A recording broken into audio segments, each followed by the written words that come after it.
aujourd'hui. Mes amis, Rabbi Akiva disait à ses élèves, comme je l'ai dit des dizaines de fois, avant que je fasse teshuva, quand je voyais un maître de la Torah, je voulais le mordre comme un âne. Ses élèves lui ont demandé, Rabbi, pourquoi comme un âne? Comme un chien? Non, parce qu'un chien, il ne déchire que la peau. Moi, je haïssais tellement les maîtres de la Torah que je voulais aussi déchirer la peau et broyer les os. Je voulais les briser, tellement je les haïssais. Il est devenu le plus grand maître de tous.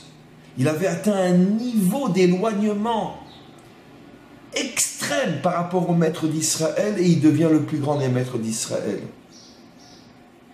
Eh bien, s'il avait été un juif normal, monsieur le rabbin, monsieur le rabbin, monsieur le rabbin, oui, oui, moi j'aime la Torah, j'aime les rabbins, j'aime la Torah, ben, il serait resté un minable. Parce que justement, il a été si loin dans sa haine de la Torah, il est devenu le plus grand de tous. Parce que lorsqu'il a pris conscience de là où il était, et qu'il a compris que pour s'en sortir, il lui fallait un miracle, dévoiler des forces surnaturelles, il les a cherchées en lui, il les a trouvées, il est devenu le plus grand de tous.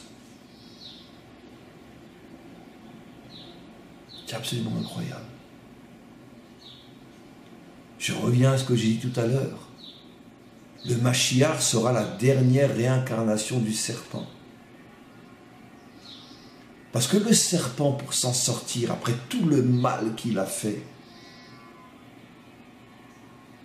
c'est lui qui a fait chuter l'humanité, c'est lui qui, dans chaque génération, est le moteur du mal.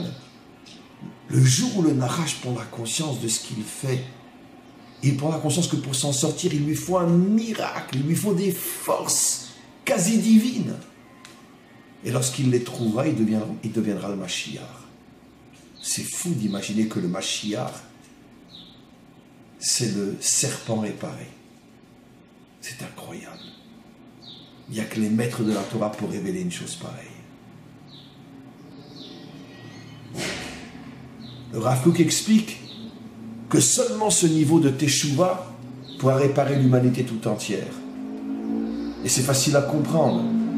Parce que le mal de l'humanité tout entière est tellement énorme que lorsque l'humanité tout entière prendra conscience du mal qu'elle a fait pendant des millénaires, le poids du remords, le poids de la tristesse, le poids du sentiment de culpabilité sera tellement énorme que l'humanité s'écroulera sous le poids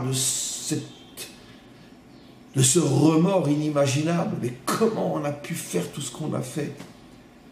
Et l'humanité ne pourra pas s'en sortir, sauf si elle prend conscience que justement cette prise de conscience devant l'énormité du mal fait pendant des millénaires, que pour le surmonter, le réparer, il va falloir découvrir en elle, à l'intérieur de l'humanité, des forces divines qui ne connaissent aucune limite, qui n'ont peur d'aucune saleté, qui repoussent n'importe quelle obscurité.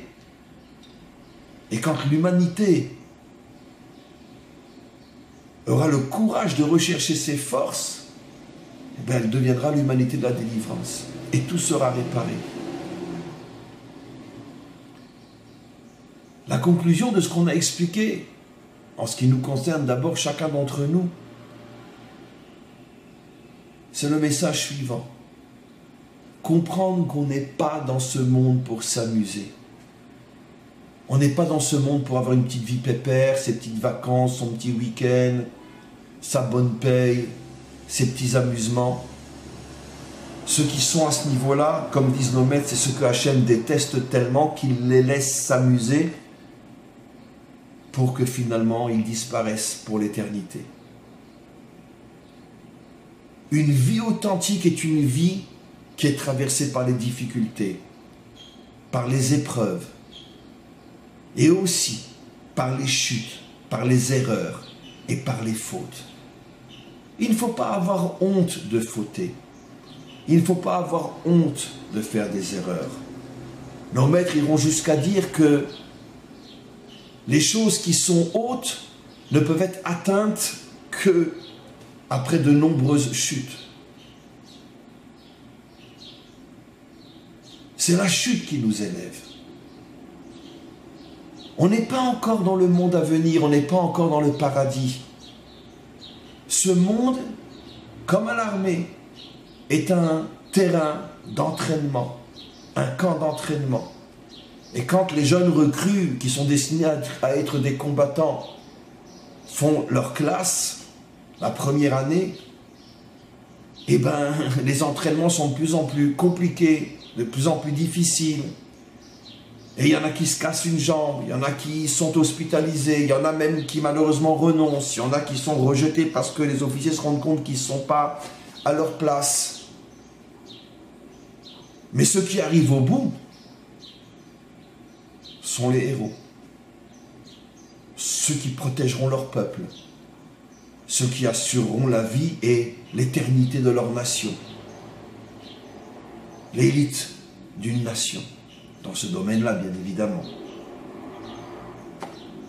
C'est ça. Ce monde est un camp d'entraînement. Et chacun d'entre nous doit se dire, je veux faire partie des meilleurs. Donc c'est clair que je vais être testé.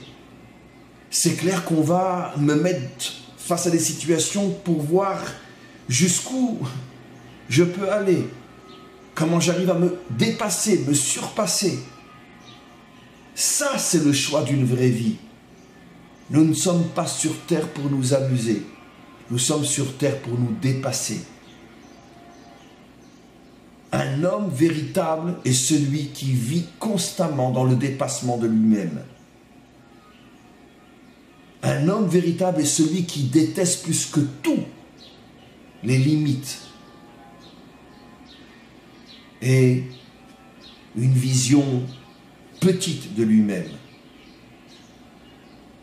Comme je l'ai souvent expliqué, chacun d'entre nous a le devoir de dévoiler le géant qui est en lui.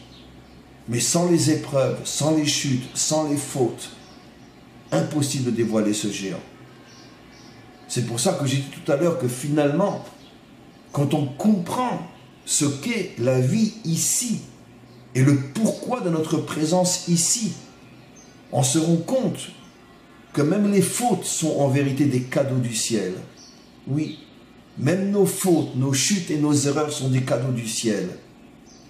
Parce que si on fait le bon choix, la faute se transformera en mérite, la chute en élévation, l'erreur en sagesse et l'épreuve en force inimaginable. Merci au Rav Kook de nous avoir expliqué ce qu'étaient les 3 niveaux de la Teshuvah.